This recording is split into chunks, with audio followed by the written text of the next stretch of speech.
अस्सलाम वालेकुम तमाम देखने चाहने वालों को रिजवान खान और दानिश का सलाम।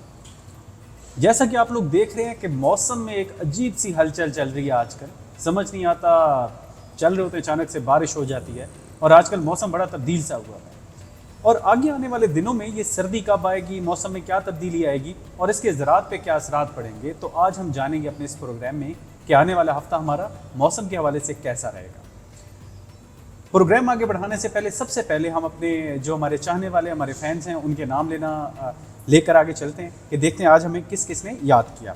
सबसे पहले जावेद इकबाल साहब, सिराज अहमद, सफ्तर मलिक, फ्याज हुसैन, ताहा, मजहर कलीम, शाकिर अली, कामरान हैदर, इरफान कुरैशी, सिराज अहमद, अली हसन, अहमद वकार, मुरीद अब्बास, सिरतूर, हमरा जैन, शौकत, आज़म अरशद, मोहम्मद जैनुल्लाह, शकील अख्तर, इखलाक मलिक, रहमतुल्लाह, राय शहरी खरल, वलीउल्लाह, हक नवाज, सताना गुल, मोहम्मद सदाकत, अब्बास खान, मलिक जक्रिया, अली नवाज सुनहरो और फारूक बुजदार।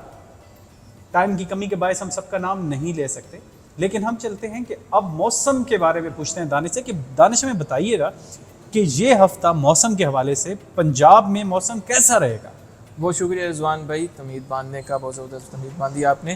तो अगस्त का जो महीना था मानसून की कारकर्दगी काफ़ी मायूस कुन थी। लोग तो समझ बैठे थे कि मानसून वापस नहीं आएगा, लेकिन मानसून ने अपने जलवे दिखाना शुरू कर दिए हैं। पिछले एक हफ्ते के दौरान जो है पंजाब में काफ़ी मकामात पर बारिश हुई है मानसून की। तो अगर आप मुझसे अगले एक हफ्ते की फोरकास्ट का पूछते हैं तो अगले एक हफ्ते के दौरान हम शुमाल से शुरू करते हैं, जुनूब तक जाएंगे। तो पोटोहार के इलाके जिसमें हमारे पास अटक, झेलम, चकवाल, रावलपिंडी, तलागंग, गुजर खान के इलाके शामिल हैं, मरी के इलाके शामिल हैं। तो इन इलाकों में जुमरात से लेके इतवार के दौरान और आगे सोमवार को भी वक्फे से गरज चमक के साथ बारिश का इम्कान है इन इलाकों में, और जिससे जो है मौसम काफ़ी खुशगवार हो जाएगा इन इलाकों में। इसके अलावा जो इससे मुतसर इलाके हैं जिसमें थल के इलाके शामिल हैं, जिसमें हमारे पास सरगोदा और खुशाब के इलाके और मियाँवाली के इलाके शामिल हैं, इन इलाकों में भी जुमे से लेकर इतवार के दौरान वक्तन फ़वक्तन वक्फे से मूसलाधार बारिशों का इम्कान है। कुछ इलाकों में एक, कुछ इलाकों में दो बारिशों का इम्कान है। अब बात करते हैं हम गुजरावाला डिवीज़न की, जिसमें हमारे पास सियालकोट के इलाके, डस्का के, गुजरात के इलाके, हाफजाबाद, मंडी बहाउद्दीन के इलाके शामिल हैं। तो इन इलाकों में भी जुमे से लेके अगले सोमवार तक वक्फे से गरज चमक के साथ बारिश का इम्कान है। इस दौरान आंधी और यालाबारी के भी इम्कान बन सकते हैं।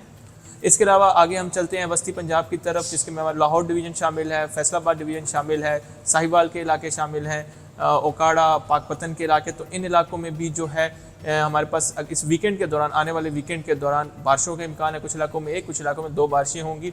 अब बात करते हैं बखर लिया के इलाकों की, मुजफ्फरगढ़ के इलाकों की, जो कोई सलमान के साथ डेरा गाजी खान के इलाके हैं। तो इन इलाकों में एक बारिश हो सकती है। मुल्तान डिवीज़न की बात की जाए और जैसे खानेवाल और मेलसी और भावलपुर और रहीमयार खान की, तो इन इलाकों में ज़्यादातर मौसम खुश्क रहेगा। बारिशें इन इलाकों में बहुत महदूद पैमाने पे होंगी, मतलब कि बहुत कम इलाकों में बारिशों का इम्कान है। तो इसके अलावा यही मौसम रहेगा इस हफ्ते के दौरान। तो जैसा कि पंजाब में कुछ इलाकों में बारिशें हैं, कुछ पर कम बारिशें हैं और कुछ बहुत ही कम इलाके हैं जो इस हफ्ते में, आने वाले हफ्ते में खुश्क रहेंगे। ये बारिशें जुम्मे से आगे हफ्ते इतवार तक जाएंगे। तो ये हमारे पास मौसम का हाल है पंजाब का। दानिश में बताइए कि इस हफ्ते में हमारे जो सिंध में है वो मौसम कैसा रहेगा।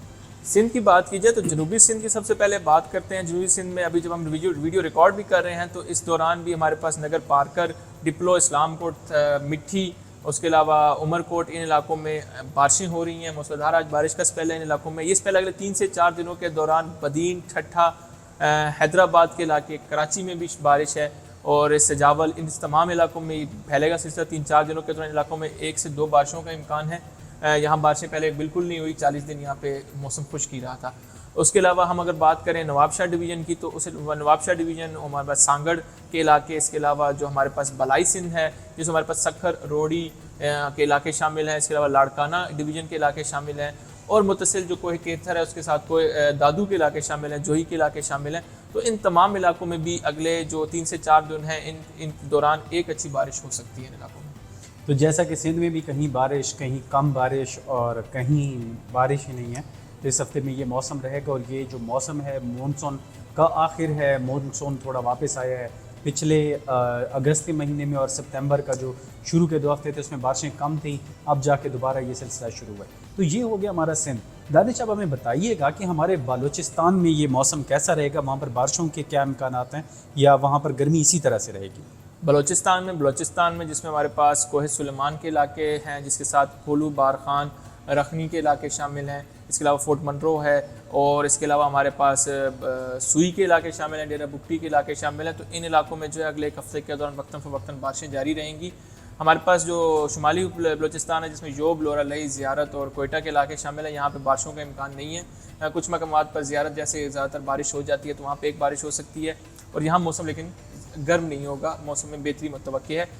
कल्लात और खुजदार की बात की जाए तो इन इलाकों में भी अगले एक हफ्ते के दौरान बारिश का इम्कान है। और हमारे पास मगरबी बलूचिस्तान की बात की जाए जिसमें अवारान के इलाके शामिल हैं तो यहाँ भी बारिश के इम्कान बन सकते हैं, जबकि दलबंदीन के इलाके जो है रक्षान डिवीज़न, वहाँ पर मौसम ज़्यादातर खुश्क रहेगा।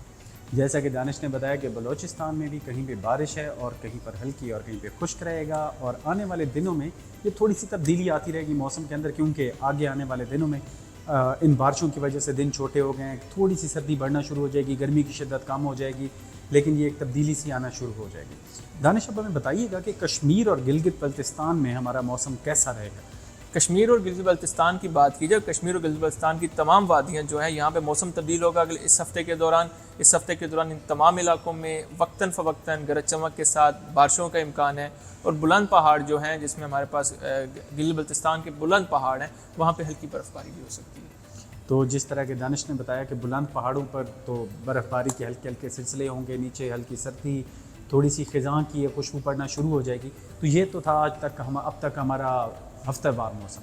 एक ज़रूरी सवाल जो मैं दानिश से पूछना चाहूँगा कि दानिश, ये जो मौसम है ये आगे आने वाले दिनों में कैसा रहेगा और क्या कुछ तब्दीली है इन महीनों में? जिस तरह से पहले सर्दी आती थी उसमें कोई तब्दीली है? सर्दी जल्दी आ रही है, लेट आ रही है, या ज़्यादा सर्दी होगी? बारिशें कैसी होगी आगे वाले कुछ महीनों की? एक छोटी सी हमें समरी बता। जी, सर्दी से मुझे याद खैबर पख्तूनख्वा का मौसम भी आ गया। तो खैबर पख्तूनख्वा में जो है बलाई खैबर पख्तूनख्वा में वहाँ पे बारिशें अगले एक हफ्ते के दौरान जारी रहेंगी। और जो वस्ती खैबर पख्तूनख्वा है, पेशावर, इसके अलावा कोहाट डिवीज़न और मर्दान डिवीज़न, यहाँ पे भी जुम्मे से लेकर एतवार के दौरान वक्तन बारिशों का इम्कान है। और जो जनूबी खैबर पख्तूनख्वा इसके अलावा है हमारे पास, जिसमें बनू के और डी खान डिवीज़न के इलाके शामिल हैं, यहाँ मौसम ज़्यादा खुश्क रहेगा लेकिन गर्मी की शिद्दत कम रहेगी। अब आपका सवाल कि मौसम कैसा तब्दील होगा या सर्दियाँ कैसी होंगी, तो वैसे जो अगले महीने आ रहे हैं अक्टूबर और नवंबर में, इनमें वैसे हिस्टोरिकली या आम तौर पर बारिशें कम होती हैं, खुश्क महीने हैं ये वाले। लेकिन इस बार कुछ फैक्टर्स हैं, बैनुल अक़वामी फैक्टर, जिसमें एल नीनो शामिल है। तो उसकी वजह से इस बार हमारे पास इन 2 महीनों के दौरान मामूल से ज़्यादा बारिशें होंगी, दिन के दर्जा हरारत कम रहेंगे, बादल ज़्यादा रहेंगे, मतलब कि इन नटशेल के मौसम सर्द रहेगा। तो जैसा कि दानिश ने बताया कि आने वाले महीने अमूमन खुश्क रहते हैं, लेकिन इस दफ़ा थोड़े से बारिशों के इम्कानात हैं जिसकी वजह से सर्दी ज़्यादा बढ़ जाएगी, बादल ज़्यादा रहेंगे। इसके ज़रात के ऊपर मुख्तलिफ जो असरात हैं वो मुरतब होते हैं। स्पेशली आलू की फ़सल के लिए ऐसा मौसम थोड़ा सा नुकसानदेह होता है, क्योंकि आलू की फ़सल को रोशनी ज़्यादा चाहिए होती है, जबकि बादल रहेंगे, रोशनी कम होगी, बीमारियाँ फैलने या बीमारियाँ पैदा होने की जो वजूहात हैं वो बढ़ना शुरू हो सकती हैं। इसके अलावा गंदम जो है वो भी एक शायद थोड़ा सा वक्त से पहले हम काश्त कर सकें कि जो नॉर्मल टाइम है उससे पहले, लेकिन ये उस वक्त की बात है कि जैसे वो महीना आएगा हम देखेंगे कि उस टाइम पर हमारा मौसम किस तरह से रहता है और हम किस तरह से उस टाइम पर क्या रिकमेंडेशन दे सकते हैं। तो ये तो था हमारा अब तक का मौसम और दानिश ने हमें सारा मौसम बता दिया हर एक इलाके का। इसके अलावा अगर आप हमसे ज़राअत के हवाले से या मौसम के हवाले से कोई भी सवाल पूछना चाहते हैं तो नीचे दिए गए हमारे नंबर 030303000000 पर कॉल करें या हमारे कमेंट बॉक्स में ज़रूर आके अपना नाम कमेंट करें, ताकि अगली वीडियो में हम आपका नाम भी ज़रूर लें, आपके इलाके का नाम भी ज़रूर लें। इसके अलावा अगर आपके ज़राअत के हवाले से कोई सवाल है या मौसम के हवाले से वो ज़रूर लिखें, ताकि हम अगले प्रोग्राम में उसका आपको जवाब दे सकें। तो अगले प्रोग्राम तक के लिए मुझे और अपने हरदिल अजीज़ दानिश को इजाज़त दीजिए। अल्लाह हाफ़िज़। मौसम, फसलों और जानवरों की मुफीद मालूमात के लिए बाखबर किसान की सर्विस को सब्सक्राइब करें और पीर से जुमा सुबह 9:30 से शाम 5:30 तक हमारे नुमाइंदे से बात करने के लिए 0303030000 पर कॉल करें और हमारा YouTube चैनल सब्सक्राइब करना ना भूलिएगा और साथ में लगे घंटी वाले बटन को जरूर दबाना है।